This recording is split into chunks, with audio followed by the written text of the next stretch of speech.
नमस्कार दोस्तों। और आज की स्पॉटलाइट है हेड्रा हेलिक्स, या जिसे इंग्लिश आइवी के नाम से भी जाना जाता है।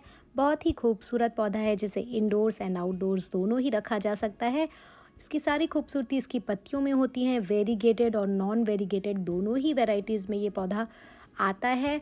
और अगर आप ध्यान से देखेंगे तो इसकी जो पत्तियां हैं वो एक ट्रायंगल शेप की होती हैं, और जो वेरीगेशन है आप इसमें येलो एंड ग्रीन का वेरिएशन देखेंगे। कॉर्नर स्पेस के थोड़ा सा पीला पीलापन आपको दिखेगा, और अंदर से ये पत्तियां बिल्कुल हरी होंगी। और एक बहुत ही लो मेंटेनेंस और इजी टू ग्रो प्लांट है। आज की डेट में ये हर नर्सरीज़ में आसानी से आपको अवेलेबल हो जाएगा। तो केयर टिप्स मैं आपसे शेयर करूंगी इस पौधे की। सबसे पहले लोकेशन की बात करते हैं। तो अगर आप इस पौधे को इंडोर्स रख रहे हैं, ब्राइट एंड डायरेक्ट लाइट इस पौधे को पसंद है, तो कोई भी ऐसा कॉर्नर अपने घर का चुनिए जहाँ पे ब्राइट एंड डायरेक्ट लाइट इसको मिलती रहे। देख सकते हैं जैसे कि मैंने इसको नॉर्थ फेसिंग विंडो के पास रखा हुआ है, जहाँ इसे ब्राइट एंड डायरेक्ट लाइट पूरे दिन मिलती रहती है। मैं कभी कभी इसे वेस्ट फेसिंग विंडो के पास भी मूव करा देती हूँ, तो उस केस में इसको आफ्टरनून की थोड़ी बहुत धूप भी मिल जाती है। अगर आप इस पौधे को आउटडोर्स रख रहे हैं तो इस बात का ध्यान रखिए कि कोई शेड एरिया चुनिए जहाँ पे तेज़ धूप इसकी पत्तियों पर ना पड़े, क्योंकि सूरज की तेज़ किरणें इसकी जो पत्तियां हैं, जो इसके कॉर्नर्स हैं, टिप्स जो हैं, वो ब्राउन होना शुरू हो जाएंगे।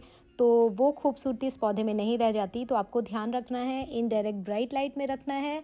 लो लाइट कंडीशंस भी ये पौधा बर्दाश्त करेगा, लेकिन तेज़ धूप से बचाना है। और अगर आपके पास वेरीगेटेड वैरायटी है इंग्लिश आइवी की, तो इस बात का ध्यान रखना है कि इसको ब्राइट एंड डायरेक्ट लाइट मिलती रहे। लो लाइट कंडीशंस में वेरीगेशन पत्तियों का चला जाता है, तो ध्यान रहे ब्राइट एंड डायरेक्ट लाइट। और अब बात करते हैं टेम्परेचर, ह्यूमिडिटी एंड वाटर। लगभग 10 से 30 डिग्री सेल्सियस का टेम्परेचर इन पौधों की ग्रोथ के लिए आइडियल माना जाता है। अगर आपने इसको इंडोर्स रखा हुआ है तो गर्मियों में आपको ध्यान रखना है एसी वेंट के पास इसको मत रखिए, और सर्दियों में इसे आपको हीटर से बचा के रखना है। अगर आपने आउटडोर्स रखा हुआ है तो बहुत ज़्यादा गर्मी से आपको बचा के रखना है। या तो आप किसी शेड वाले एरिया में इसको रखिए, या फिर कई सारे पौधों के साथ में रखिए, तो ये पौधे अच्छे से ग्रो करते हैं। हालांकि ये हार्डी प्लांट्स होते हैं, लेकिन अगर आपके एरिया में टेम्परेचर बिलो फ्रीजिंग जाता है तो आपको सर्दियों में इसको इंडोर्स ही रखना चाहिए। और इस पौधे को पानी देने से पहले मैं कहूँगी कि हमेशा आपको सॉइल को चेक करना है। आप बहुत सिंपल तरीका है, आप अपनी फिंगर टिप को 2 इंच सॉइल में डाल के देखिए। अगर वो क्लियर आ रही है तो ही पौधे को पानी दीजिए।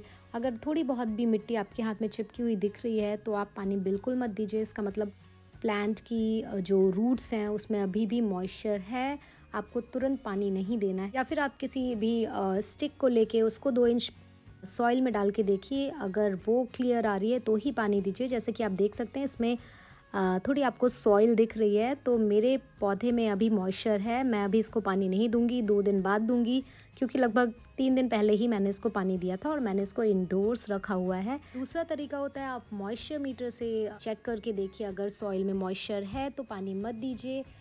और एक तरीका ये होता है, आप प्लांटर उठा के देखिए, अगर वो बहुत ज़्यादा हल्का महसूस हो रहा है उठाने में, का मतलब आपके पौधे को पानी की ज़रूरत है और आप पानी दीजिए। और जब भी पानी देंगे थॉरो वाटरिंग करेंगे। और एक बार आपने थॉरो वाटरिंग करी, इसका मतलब ये हुआ कि ड्रेनेज होल से पानी बाहर आना चाहिए।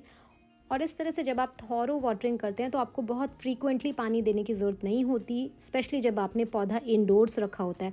अगर आपने आउटडोर्स रखा हुआ है तो बहुत ज़्यादा गर्मी है, तो हो सकता है आपको अगले दिन फिर से पौधे को पानी देना पड़े। हालांकि पौधे को आपने आउटडोर्स रखा है तो इस पर मिस्टिंग कीजिए। अगर इंडोर्स रखा है तो या तो आप ह्यूमिडिफायर यूज़ करिए अगर घर में ह्यूमिडिटी लो है, या फिर 3-4 पौधे एक साथ क्लब करके रखिए, जिससे ये अपने लिए ह्यूमिड एनवायरनमेंट क्रिएट कर लेते हैं।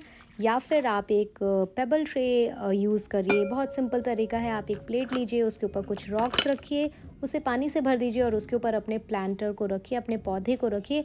ध्यान रखना है कि जो रूट्स हैं उसकी वो पानी में ना रहें, नहीं तो रूट रॉट हो जाएगा। तो रॉक्स के ऊपर आप अपने प्लांटर को रखिए। तो इससे क्या होता है, जो आसपास पानी है वो इवेपोरेट होता है और अल्टीमेटली आपके पौधे को जो है ह्यूमिडिटी मिलती रहती है। किसी भी पौधे की ग्रोथ उसकी सॉइल पे डिपेंड करती है। इसी तरह से आईवी प्लांट्स को ज़्यादातर वेल ड्रेनिंग पॉटिंग सॉइल पसंद है। यहाँ पे मैंने 3 पार्ट इंडोर पॉटिंग मिक्स कर लिया और उसमें 1 पार्ट परलाइट एक्स्ट्रा ऐड किया है और पार्ट कॉम्पोस्ट का मिलाया है। तो इससे एक वेल ड्रेनिंग सॉइल तैयार हो जाती है। आप चाहें तो परलाइट की जगह आप सैंड यूज़ कर सकते हैं।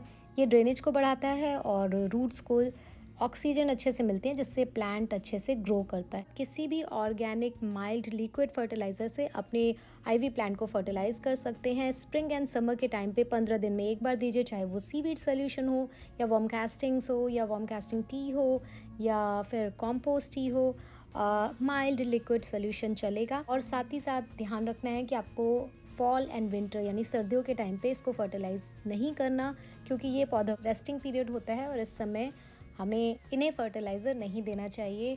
प्रूनिंग का सवाल है तो इसको प्रूनिंग बहुत ज़्यादा करनी पड़ती है। ये पौधे बहुत तेज़ी से बढ़ते हैं, बहुत ही अग्रेसिव होते हैं, बहुत तेज़ी से बढ़ते हैं। अगर इन्हें आप वॉल का सपोर्ट देंगे तो पूरी वॉल को कवर कर लेंगे। अगर आप चाहें तो इनके लिए मॉस पोल भी यूज़ कर सकते हैं, अदरवाइज़ हैंगिंग बास्केट्स में लगा के रखिए या कंटेनर्स में लगा के रखिए। लेकिन आपको ध्यान रखना है ट्रिमिंग और प्रूनिंग इनकी टाइम टू टाइम करते रहना है। और उन प्रून करी हुए स्टेम्स को आप प्रोपगेट कर सकते हैं, वाटर एंड सॉइल दोनों ही प्रोपगेशन टेक्निक जो होती हैं नॉर्मली, उसी तरह से ये प्लांट्स भी प्रोपगेट किए जा सकते हैं। और जहाँ तक पेस्ट का सवाल है, अगर आप इस पर एफिड्स, मिलीबग्स और स्पाइडर माइट्स का अटैक दें हैं तो नीम ऑयल से उसको ट्रीट करिए। नीम ऑयल की कुछ ड्रॉप्स लेके उसे आप पानी में डाइल्यूट करिए और उसमें 3 या 4 बूंदें आप डिश सोप की डालिए और उस स्प्रे को आप अर्ली मॉर्निंग या फिर रात के वक्त पौधों पे कर दीजिए। तो इस तरह से पेस्ट अटैक से आपका पौधा बच जाए। आईवी प्लांट्स जनरली बहुत ही अग्रेसिव होते हैं, तेज़ी से बढ़ते हैं। तो अगर आपका पौधा रूट बाउंड हो जाए, मतलब कि ड्रेनेज होल से आपको रूट्स बाहर आती हुई दिखें, तो आप 1 या 2 साइज़ बड़े कंटेनर को लेके उस पौधे को नई पॉटिंग मिक्स के साथ, एक वेल ड्रेनिंग पॉटिंग मिक्स के साथ पॉट कर सकते हैं।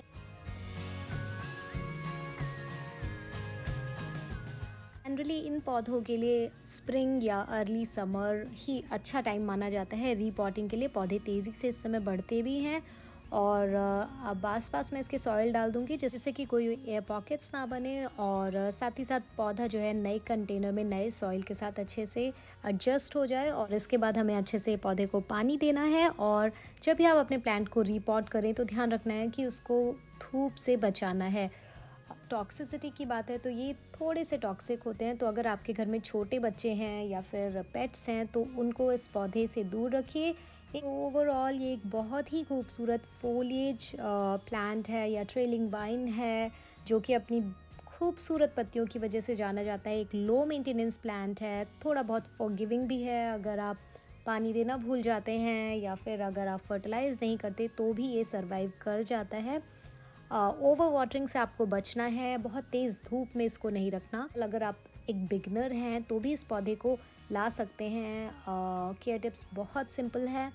और अगर आपको ये वीडियो अच्छी लगी हो तो इसको एक लाइक दीजिए, शेयर कीजिए, मेरे चैनल को सब्सक्राइब कीजिए। कोई क्वेश्चंस हो तो कमेंट सेक्शन में आप पूछ सकते हैं।